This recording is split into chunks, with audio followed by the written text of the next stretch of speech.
Bonjour tout le monde et bienvenue dans cette nouvelle vidéo consacrée à la version japonaise de Final Fantasy Bravarius.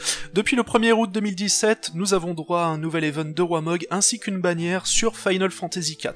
4 nouveaux persos pour Final Fantasy IV, c'est parfait, mais avant de s'y attaquer, on va faire un petit détour du côté de Rosa qui a obtenu une 6ème étoile dans la foulée. On ne va pas refaire un topo complet du personnage que vous devez sans doute déjà connaître, on se concentrera uniquement sur ses nouveautés, mais on affiche quand même ses stats de base en 6 étoiles qui sont tout à fait correctes, avec davantage de points bonus pour les MP, alors on aurait peut-être préféré de l'esprit. Pour ses passifs, elle récupère un plus 20% de points de vie, un beau mastery qui augmente son attaque et son esprit de 30% si elle est équipée d'un arc, et une immunité au sommeil et à la paralysie. Côté magie et compétences en combat, elle récupère pas mal de sorts de magie blanche avec Oli, Ezunaga et Airez, ce qui est très appréciable. Bon, elle ne possède certes pas nativement Dual White Magic ou Dual Cast, mais désormais ce sont des compétences plutôt accessibles. Entre le Dual Cast qui était achetable durant un précédent event de Roi Mog, ou le Dual White Magic que l'on peut débloquer soit via le bâton d'un Trial Boss à 10, ou encore chez le dernier gros chocobo en date, où l'on peut récupérer Dual White Magic en échange de Star Quartz. Plus étonnant, Rosa obtient aussi 4 sorts permettant d'enlever un debuff de stats précis sur une cible. Vraiment excellent puisque jusqu'à présent, seule Eiko, une native 5 étoiles, possédait de telles capacités. Bon, sur cette dernière, ce sont des sorts en AOE, mais même sur cible unique, ça reste plutôt cool dans certaines compositions, comme avec Jake par exemple, Jake saison 2, qui après avoir lancé sa Limit Burst, a un gros debuff de défense. Et pour ses compétences spéciales, Rosa récupère un 200% de dégâts magiques sur site et sur tous les adversaires. Ça prend en compte sa stat d'esprit pour produire les dégâts, mais bon, ça n'empêche pas le sort d'être parfaitement oubliable. Enfin, elle a un sort fonctionnant de manière aléatoire. À chaque fois, ça produira un soin un peu plus puissant qu'un Curaja, mais ça aura en plus 50% de chance soit de soigner toutes les altérations d'état de l'équipe, ou bien de retirer les debuffs de défense et d'esprit. Sympa, mais bon, c'est difficile de compter totalement dessus, de par sa nature de sort aléatoire. Par contre, l'une des choses sur laquelle on peut compter, c'est son excellente Limit Burst, qui était déjà l'une des meilleures en 5 étoiles, et qui devient encore mieux en 6 étoiles, puisque de base, ça restaurera de 76% les points de vie de l'équipe, ainsi que 20% des MP. Au niveau 25 de la LB, la régène de vie passe à 100%, et la récupération de MP à 44%. Rosa devient donc sans conteste l'une des meilleures gourdes à mana du jeu. Et en plus, si on compte l'une de ses capacités enchantées, qui bénéficie elle aussi de son passage en 6 étoiles, eh bien le constat est encore meilleur. Donc tout comme Garnet, Rosa est désormais une très bonne soigneuse native 4 étoiles, pour peu qu'on lui donne au moins Dual Cast ou Dual White Magic. Passons à présent aux vraies nouveautés, en commençant par Edward, le natif 3 étoiles de la bannière. Pour ses stats, faut forcément pas s'attendre à grand chose en tant que 5 étoiles max, mais on peut quand même souligner le manque cruel de points de vie, même pour un 5 étoiles. Pour les passifs, pas grand chose à signaler, juste un plus 20% de défense et un plus 20% d'esprit, ainsi qu'une efficacité doublée en utilisant un objet de soin. Par contre, Edward dispose d'une très bonne TM, un vêtement avec 36 points de défense et d'esprit, 15% de MP et surtout 25% de résistance face au feu, à la glace, à la foudre, à la lumière et aux ténèbres. Pour ses compétences de combat, rien de très notable non plus. Pour la blague et l'hommage au jeu d'origine, les développeurs ont pensé à donner la compétence Hide à Edward pour sortir du combat entre 3 et 5 tours. Il possède aussi des champs bien entendu. De base, il en aura un qui augmentera de 50% l'attaque et la magie de l'équipe tout en réduisant l'attaque et la magie des adversaires durant 3 tours. Et un autre augmentant toutes les stats de l'équipe de 40% tout en donnant une régène de points de vie et de MP durant 3 tours. Enfin, son meilleur champ est tout simplement sa Limit Burst. Là aussi, ça augmentera les stats de l'équipe et offrira une régène de HP et de MP. Sauf que cette fois, c'est une hausse de 55% des stats, et 74% au niveau 25 de l'ALB. Dommage par contre que le niveau de l'ALB n'affecte pas la régénération de HP et de MP. Avec cette ALB, ça peut donner une alternative accessible aux personnes qui n'ont toujours pas eu la chance de tomber sur Ramza, Lunera ou Roy. Mais ça reste quand même un peu compliqué de compter sur Edward avec ses stats de 5 étoiles, même en le stuffant du mieux que l'on peut. Bien, intéressons-nous à présent au natif 4 étoiles de la bannière, avec sa flamboyante moustache. Donc Yang rejoint aussi le casting avec des stats très en dents de scie, un nombre de MP ridicule ridicule, mais une très grosse stat d'attaque et surtout, eh bien, des possibilités d'équipement archi réduites. Pour les passifs, on a un plus 30% de points de vie, 15% de chance d'esquiver les attaques physiques, un plus 30% d'attaque et un Knuckle Mastery qui augmente encore de 50% l'attaque si Yang est équipé avec un point. En plus de ça, il possède aussi Dual Knuckle, qui permet donc d'équiper 2 points en même temps. Avec de tels passifs, certes, franchement cool, ça limite encore plus les possibilités d'équipement en poussant naturellement vers la sortie les marteaux, le seul autre type d'arme qu'il peut équiper en plus des points. Enfin, il a aussi un plus 200% d'attaque en ne portant aucune arme, le genre de choses assez peu courantes et très pratique pour les joueurs débutants. Ensuite, sa récompense de confiance, une materia augmentant de 40% l'attaque et la défense si on est équipé de points. C'est très bien pour ce type d'arme, couplé à la championne belle de Snow, ça commence à donner une sacrée défense pour les porteurs de points. Du côté de ses capacités de combat, le résumé va être très rapide, puisque Yang possède une liste vraiment réduite de sorts et rien de très intéressant, mais on s'arrêtera quand même sur le fait qu'il possède un dual skill. Je rappelle que dual skill ne fonctionne pas avec une ambidextrie, c'est-à-dire qu'en utilisant un dual skill, on n'attaquera que 2 fois, et non pas 4 fois en portant 2 armes. Du coup, on est quand même en droit de se demander si ça ne serait pas plus judicieux de builder Yang en double hand, pour profiter au mieux du dual skill, même si cela implique d'avoir un personnage capable de régénérer suffisamment les MP dans l'équipe, sinon la réserve de Yang ne pourra pas suivre, puisque en faisant une attaque avec ambidextrie, on consomme qu'une seule fois le coût en MP du sort, alors qu'avec un dual skill, on consomme 2 fois le coût en MP du sort. Car sa seule attaque intéressante, que vous utiliserez certainement en boucle avec lui, est plutôt coûteuse compte tenu de ses stats, puisqu'elle demande quand même 45 MP pour être lancée. Par contre, ça produit 200% de dégâts physiques sur cible unique, en ignorant la défense de 50%, le tout réparti sur 6 hits.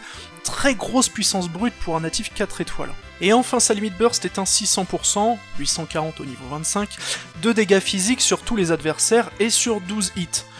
Bon, globalement, Yang est assez embêtant. Il peut dépanner un joueur débutant, mais il demandera un équipement bien précis à terme pour être un minimum performant, et quitte à s'investir dans un personnage, j'imagine que la plupart des joueurs arriveront à dégoter au moins un chainer physique natif 5 étoiles, donc forcément plus intéressant que notre bon moustachu. Et c'est dommage. Et ça me donne au passage une transition toute trouvée, puisqu'en matière de chainer physique, Yang est directement en concurrence avec l'un des 2 natifs 5 étoiles de la bannière en la personne de Aimless Kain. Un Kain sans casque, ouais, on peut franchement dire que le personnage ne déborde pas d'originalité, mais voyons ce qu'il a à proposer. Pour ses stats et ses équipements, pas de soucis, à part peut-être l'absence d'épée large, mais bon, il y a bien assez de possibilités sur la version Jap de FFVE pour que ce ne soit pas un gros manque. Mais regardons plutôt ses passifs. Bien sûr, Kain reste un dragoon et ça se ressent fortement. On commence gentiment avec un plus 20% de points de vie, un plus 20% d'esprit, 2 Spear Mastery, l'un donnant 20% d'attaque et l'autre 50% d'attaque si Kain est équipé d'une lance. Il possède aussi des passifs sur les dégâts de ses jumps, avec High Jump qui augmente les dégâts de ce type d'attaque de 100%, et Dragoon Spirit qui augmente encore les dégâts de 120%, ce qui commence à faire beaucoup. Et on ne sera pas étonné non plus de voir un Dragon Killer et des immunités à des altérations d'état, avec une immunité au poison, à l'aveuglement et à la paralysie. Enfin on termine avec un passif qui booste son attaque, sa défense et son esprit de 100% lorsque ses points de vie tombent en dessous de 20%. Du coup, Kain a un set tout à fait correct pour un attaquant physique natif 5 étoiles digne de ce nom. Sa récompense de confiance est, elle aussi, tout à fait digne d'un natif 5 étoiles puisque l'on pourra débloquer avec lui un casque offrant 40 points d'attaque, 28 points de défense et une résistance de 20% face à l'eau et au vent. On a donc ici le casque avec le plus de points d'attaque du jeu, place qui était détenue jusqu'à présent par l'ATM de Fallen. Il y a aussi le chapeau de Prish avec 45 points d'attaque, mais je rappelle que tous les gros attaquants physiques ne portent pas forcément de chapeau, comme les Veritas par exemple. Allez, maintenant passons aux compétences de Kain en combat. Évidemment, on ne pourra pas passer à côté des jumps pour un dragoon, et pour lui on en retiendra un. Un jump faisant sortir Kain du combat durant 2 tours, et lui permettant de faire 600% de dégâts physiques sur une cible en retombant. De très lourds dégâts ici, auxquels il ne faut pas oublier de rajouter ses passifs, et possiblement différents équipements pouvant encore plus booster la puissance de son jump. Toujours contraignant à utiliser et pas vraiment combotable en dehors de setup bien précis, mais on doit avoir ici l'une des attaques causant le plus de dégâts physiques du jeu, hors Limit Burst. Mais ce n'est pas tout ce que Kain a à proposer, il possède aussi 3 attaques faisant toutes 350% de dégâts physiques sur une cible et réparties sur 11 hits. Ça aura aussi pour effet de diminuer la résistance face à un élément de 50% durant 5 tours, tout en donnant à Kain des dégâts de ce même élément sur toutes ses attaques, également durant 5 tours. Et les éléments concernés sont l'eau, le vent et les ténèbres. De la même manière, il dispose de 3 autres sorts plus inédits qui appliqueront un dispel sur une cible tout en diminuant de 50% la résistance à l'eau, au vent ou aux ténèbres durant 3 tours. Assez intéressant de pouvoir faire 2 choses à la fois, même si ses compétences ne produisent pas de dégâts. Enfin, il a également une attaque de Chainer tout à fait respectable, causant 225% de dégâts physiques sur cible unique, en ignorant la défense de 50%, et le tout réparti sur 8 hits.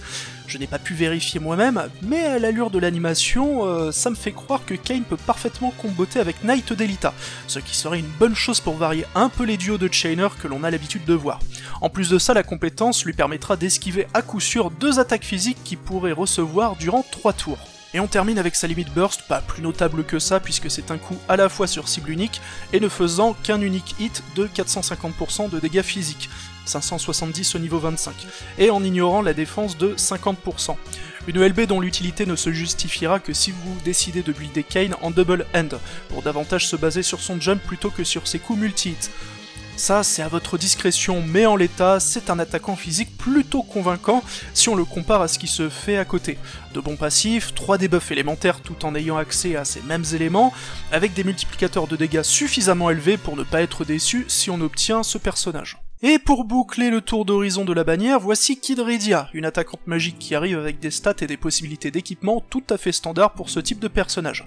Allez, pour pinailler, on peut peut-être souligner le fait qu'elle ne peut pas porter de masse d'armes pour profiter de celles données par l'un des trial boss à 10. Côté passif, elle embarquera un plus 30% de MP, un plus 20% et un plus 30% de magie, et un plus 20% d'esprit, ce qui peut sembler un peu juste, mais Rydia gagnera 30% de stats supplémentaires via l'invocation équipée sur elle. Du coup, tout comme Yuna, le personnage gagnera encore plus en intérêt à mesure que les invocations augmenteront. Et comme Rydia est une invocatrice, elle peut utiliser toutes les invocations de l'équipe tout en ayant un total de plus 60% de dégâts en lançant une invocation via ses passifs. Pour terminer, elle a un classique auto-refresh et une immunité au virus et à la pétrification. Après cette bonne tartine de passif, voyons voir sa récompense de confiance, qui est une matéria augmentant de 40% la magie et de 20% l'esprit, et qui augmentera également de 10% les dégâts d'une invocation. Très bien pour elle-même, et ça fait une nouvelle déclinaison pour mage après les TM de Sakura saison 2 et celle de Light Veritas. Bon, maintenant autour de ses compétences de combat. Je ne vais pas tout citer, mais précisons avant tout que Rydia possède Dual Black Magic. Très bien pour ce type de personnage, même si un Dual Cast aurait été encore plus appréciable, étant donné qu'elle possède Kuraja, Ezuna et Raze en sort de soutien, en plus de ses capacités offensives. On va s'arrêter sur ses 2 meilleures magies noires avec Tornade et Quake, déjà bien connus des services par l'intermédiaire de Shantoto et William. Le premier fait 250% de dégâts magiques de vent sur 12 hits, et le second 275% de dégâts magiques de terre sur 8 hits, avec à chaque fois un debuff de 50% de ce même élément durant 3 tours. Et comme ces sorts sont déjà disponibles sur des personnages accessibles, ça sera plutôt facile de créer de bien jolies chaînes. Ensuite, Rydia dispose de plusieurs compétences spéciales hybrides. Tout comme Yuna, encore une fois, ce sont des attaques combinant les stats de magie et d'esprit, épuisant dans la jauge d'invocation au lieu des MP pour pouvoir être lancées. Là aussi, on va s'intéresser surtout aux 2 compétences les plus puissantes. La première fait 1600% de dégâts hybrides d'eau sur une cible en consommant la moitié de la jauge d'invocation, et qui au passage a 30% de chance d'infliger paralysie. La seconde demande au préalable d'être débloquée via une compétence boostant de 80% toutes les stats de Rydia durant 3 tours, et donnant l'équivalent de 3 cristaux d'invocation à la jauge. Et donc, au tour suivant, elle pourra lancer un 1800% de dégâts hybrides de feu sur une cible, et là aussi ça demandera la moitié de la jauge d'invocation pour pouvoir être lancée. Et du coup, Rydia a un large éventail de possibilités entre chaîne et capacité de finisher, Mais terminons tout de même par sa limite burst qui fera entre 1520% et 2000% de dégâts hybrides sur tous les adversaires et répartis sur pas moins de 40 hits. Une LB très puissante et comparable à celle de Sakura saison 2. D'ailleurs, pour poursuivre sur la comparaison avec Rydia et les autres mages, on est en présence vraiment d'une mage très convaincante et complètement dans la lignée de ce qui est sorti récemment. Elle a sa propre personnalité, mais avec des compétences voilà, qui se complètent bien avec les autres mages qui existent déjà. Au final, c'est tout de même une bonne bannière, qui ne franchit pas un nouveau cap de puissance, certes, mais qui n'a pas à rougir face à ce qui est déjà proposé, entre de très bons natifs 5 étoiles et des 3 et 4 étoiles avec des TM qui méritent d'être farmés.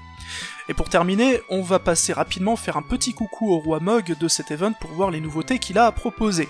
C'est désormais une habitude, pour 12 000 jetons il est possible d'acheter en un exemplaire une TM d'un natif 3 étoiles, et ce coup-ci c'est la TM de Shantoto que l'on pourra obtenir. Pour le reste, on a des matérias augmentant l'attaque et la magie de 10%, tout en permettant de faire 20% de dégâts supplémentaires contre les humains. Enfin, les équipements exclusifs à l'event ne sont guère attirants. Un marteau à 85 d'attaque qui donnera une immunité au sommeil si c'est Yang qui en est équipé, mais bon, vu le perso, autant dire que c'est assez discutable. Et enfin un accessoire avec 5 points de défense et 5 points d'esprit, et qui donnera 10 petits % de chance de contrer les attaques physiques avec le sort Firaga. Ouais, bon, carrément dispensable. Donc voilà, c'est tout pour cette bannière, sans plus de cérémonie, je vous fais des bisous moustachus, et je vous souhaite bon jeu sur la version japonaise de Final Fantasy Bravecus.